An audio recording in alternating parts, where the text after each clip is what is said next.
নমস্কার, ঠোঁটকাটা রাজা চট্টোপাধ্যায় আপনাদের প্রত্যেককে স্বাগত জানায়। আজকের দিনে দাঁড়িয়েই রাজ্য রাজনীতিতে এমন অনেক খবর আছে যেগুলো দিয়ে আমি শুরু করতে পারতাম, কিন্তু আমি আপনাদের কাছে জবাবদিহিও করি।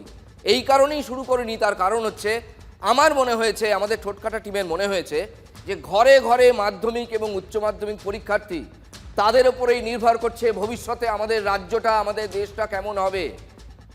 তাদের মনে যদি কোনো হতাশা থাকে, কোনো ক্ষোভ থাকে, যদি সিস্টেমে কোনো গণ্ডগোল থাকে, তাহলে সেটাকেই প্রায়োরিটি বা অগ্রাধিকার দিয়ে দেখাবো। সমস্যাটা খুলে বলি। একটা সময় ছিল উচ্চ মাধ্যমিকে দিনে 2টো করে পেপারে পরীক্ষা দিতে হতো, অনেক পুরনো কথা, সেসব পাঠ অনেক দিন আগেই চুকে গেছে। তারপরে একটা সময় এলো যে দিনে একটা পরীক্ষা, সেটাও এখন চলে গেছে, সেই নিয়ম বদলে গেছে। এবার একদম সবটাই আলাদা, আর্ন করা একটা সিস্টেম, একদম পুরো নতুন সিস্টেম। সেমেস্টার পদ্ধতিতে উচ্চ মাধ্যমিক এই প্রথম, একাদশে 2টো সেমেস্টার এবং দ্বাদশে 2টো সেমেস্টার। ফলে উচ্চ মাধ্যমিকের প্রথম সেমেস্টার হয়েছে সেপ্টেম্বরে এবং আজ শুরু হলো চূড়ান্ত সেমেস্টার। পরীক্ষার্থীরা অভিযোগ করছে যে 6 মাস তো দূরের কথা, সময় পাওয়া গেছে মাত্র 2 থেকে 3 মাস। মানে এই যে সেমেস্টারটা হচ্ছে, সেই পরীক্ষায় বসার জন্য লেখাপড়া করার সময় পাওয়া গেছে 2 থেকে 3 মাস। কারণ বই হাতে আসতে নাকি নভেম্বর পেরিয়ে গেছে। এটা একটা গুরুতর অভিযোগ। ঘরে ঘরে পরীক্ষার্থী ডিসেম্বর জানুয়ারি তারা পড়াটা কমপ্লিটই করতে পারেনি, তারপরেই পরীক্ষায় বসতে হচ্ছে। এটা গার্জেনদেরও উদ্বেগ এবং যারা পরীক্ষায় বসছেন তাদেরও উদ্বেগ। তাও আবার উচ্চ মাধ্যমিকের মতো গুরুত্বপূর্ণ পরীক্ষা। দেখবেন কথায় কথায় আমরা বলি মাধ্যমিক যা হয়েছে, উচ্চ মাধ্যমিকটা ভালো করে দে, এটাই কিন্তু জীবনের মোড় ঘুরিয়ে দেবে। এইখান থেকেই ছাত্রছাত্রীর কোট আনকোট মেধা বা জাত চেনা যায়, তাই না? ফলে এটা একটা টার্নিং পয়েন্ট হয়ে যায়। এখানে ভালো করলে ভবিষ্যতে ভালো, এখানে ফেল মেরে গেলে হয়ে গেল। ফলে এই পরীক্ষাটা অত্যন্ত গুরুত্বপূর্ণ। অভিভাবকরা ভীষণ বিরক্ত এটা নিয়ে। পরীক্ষা দিতে এসেও আশঙ্কা নিয়ে পরীক্ষা দিতে বসতে হচ্ছে পড়ুয়াদের। তার কারণ নভেম্বরে তারা বই হাতে পেয়েছেন, ডিসেম্বরে এমনি অনেক ছুটি থাকে, কোনো ক্রমে জানুয়ারিটা পড়াশুনো হয়েছে, আর ফেব্রুয়ারির প্রথম সপ্তাহে পরীক্ষা, উচ্চ মাধ্যমিকের চূড়ান্ত সেমিস্টারের পরীক্ষা। পর্যাপ্ত সময় পাওয়া যায়নি, বই পাওয়া যায়নি, ক্ষোভে ফেটে পড়ছেন অভিভাবকরা। ফার্স্ট সেমিস্টার সেকেন্ড সেমিস্টার তো বলতে গেলে পিডিএফ দেখেই ওরা পড়াশোনা করেছে, পিডিএফ স্কুল থেকে পাঠিয়েছে, সেটা প্রিন্ট আউট বার করে ওরা পড়াশোনা করে দিয়েছে। এবং থার্ড সেমিস্টারও সেম জিনিস, রিটেলের বই নেই, পিডিএফ পাঠাচ্ছে, সেখান থেকে বাচ্চারা পড়ে পরীক্ষা দিচ্ছে। ফোর্থ সেমিস্টারে এসে নভেম্বরের লাস্টের দিকে আমরা বই পেয়েছি, যেখানে ডিসেম্বর জানুয়ারি পুরোটাই ছুটিতে কাটে এবং ফেব্রুয়ারি ফার্স্ট উইকেই পরীক্ষাটা ফেলে দিয়েছে। সেই কারণে বাচ্চাদের প্রিপারেশন ঠিক করা হয়নি, সিলেবাস কমপ্লিট হয়নি। দেখুন, খুব সঙ্গত একটা প্রশ্ন বা যুক্তি বা অভিযোগ। যেহেতু নতুন ধাঁচে পরীক্ষা, একেবারে প্রথম যারা পরীক্ষা দিচ্ছেন তারা এইভাবে পরীক্ষা দিতে অভ্যস্ত নন, তাই নতুন বই লাগবে। নতুন সেমেস্টার মানে তো নতুন বই লাগবে, কারণ সিলেবাসটা আলাদা। কিন্তু সমস্ত কিছুতে দেরি হয়ে যাওয়ায় পুরো প্রসেসটা দেরি হয়ে গেছে, বই চেপে আসতে দেরি হয়েছে। উচ্চ মাধ্যমিক শিক্ষা সংসদের সভাপতি চিরঞ্জীব ভট্টাচার্য তিনি বলছেন যে প্রথম ব্যাচ তো, মানে এই সিস্টেমে প্রথম ব্যাচ, ফলে একটু আধটু এসব হয়। ফার্স্ট ব্যাচটার ক্ষেত্রে কিছু কিছু ক্ষেত্রে একটু সমস্যা হয়। অড সেমিস্টারে সমস্যা একটু বেশি হয়েছিল, সেটা ফার্স্ট সেমিস্টারেই হোক বা থার্ড সেমিস্টারে হোক। থার্ড সেমিস্টারে বইটা পেতে সত্যি দেরি হয়েছিল, কিন্তু ফোর্থ সেমিস্টারে দেরি হওয়ার কথা নয়। আর অন্যান্য যেগুলো পাবলিশারের পক্ষ থেকে যে বইগুলো বেরোয়, টিভি নাম্বার প্রাপ্ত যে বইগুলো, সেগুলো কিন্তু এবার যথেষ্ট আগেই কিন্তু বেরিয়েছে। উচ্চ মাধ্যমিক শিক্ষা সংসদের সভাপতি চিরঞ্জীব ভট্টাচার্য তিনি একাধারে আরও একটি দায়িত্ব সামলান, সেটিও বড় দায়িত্ব। উনি যাদবপুর বিশ্ববিদ্যালয়ের উপাচার্য, তাই হয়তো গুরুত্ব দেওয়ার সময়টা একটু কম পেয়েছেন, তাই না? ঠোঁটকাটার সহজ প্রশ্ন, প্রথম ব্যাচের পড়ুয়ারা কি গিনিপিগ? চিন্তিত অভিভাবকের বক্তব্য আরও একবার শোনাবো আপনাদের। আমার একটাই সরকারের কাছে রিকোয়েস্ট, যারা ওয়েস্ট বেঙ্গল বোর্ডে পড়ছে একটু যেন তারা নজর দেন এইসবের প্রতি, কারণ সবার তো ক্ষমতা নেই প্রাইভেটে পড়াশোনা করার।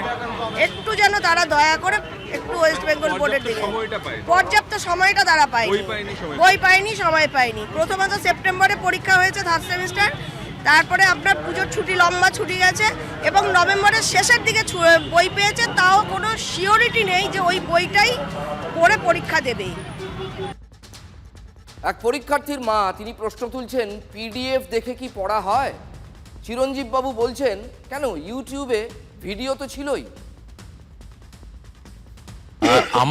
আমাদের কিন্তু প্রথমত আমাদের ইউটিউব ভিডিওতে আমাদের 400-র ওপর ইউটিউব ভিডিও আপলোড করা আছে ডিফারেন্ট সাবজেক্টসে।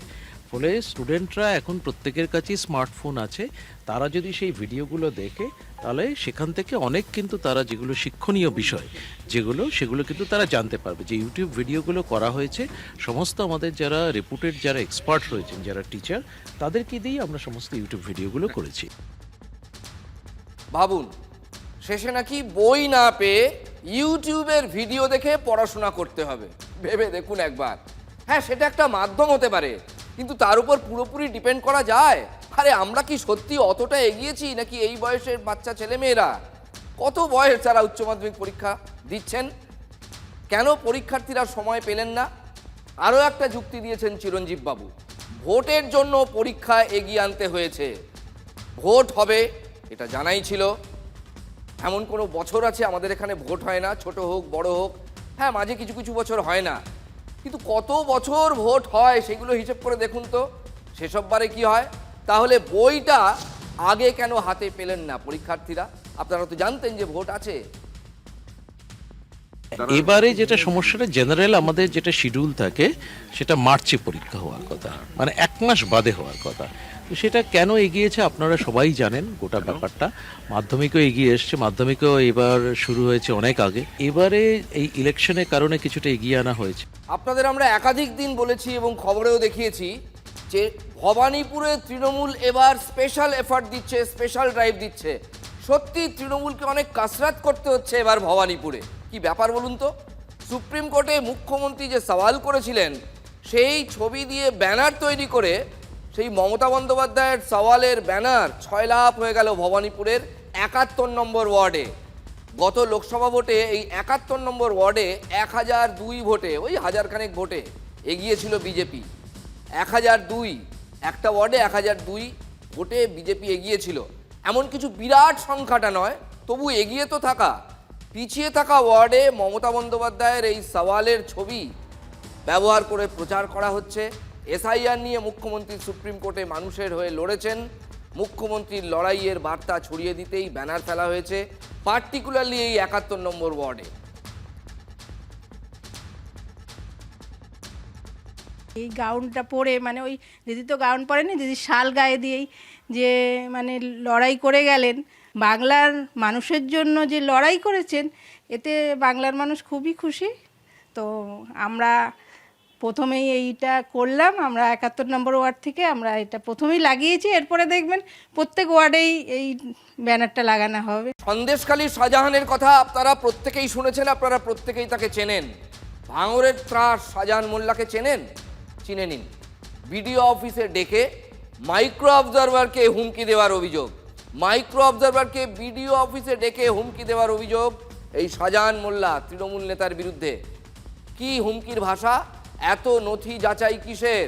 পাস করিয়ে দিন, রিভিউ হলে দেখে নেব। মাইক্রো অবজারভারকে হুমকি ভাঙড় 1 নম্বর পঞ্চায়েত সমিতির পূর্ত কর্মাধ্যক্ষ শাহজাহান মোল্লা।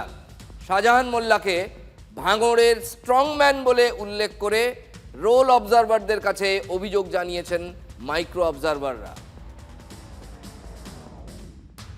প্রথমেই বলে রাখি যে মাইক্রো অবজারভার আমি জানি না কমপ্লেন করেছে কিনা, কোথায়, যদি করে থাকে তার নামটা আমরা জানতে চাইছি, এবং যে হোয়াটসঅ্যাপে তার সঙ্গে আমার এসএমএস হয়েছে সেই অথেন্টিকটা আমি জানতে চাইছি ওদের কাছে। যে এরকম মিথ্যে কথা বলে, এরকম বাজে ভুল মিথ্যে কথা বলে আসলে এরা এসআইআর কে প্রকৃত ভোটারদের নাম বাদ দেওয়ার চক্রান্ত এবং ষড়যন্ত্র করছে। আমি চ্যালেঞ্জ করছি এই ধরনের কোনো ঘটনাই ঘটেনি।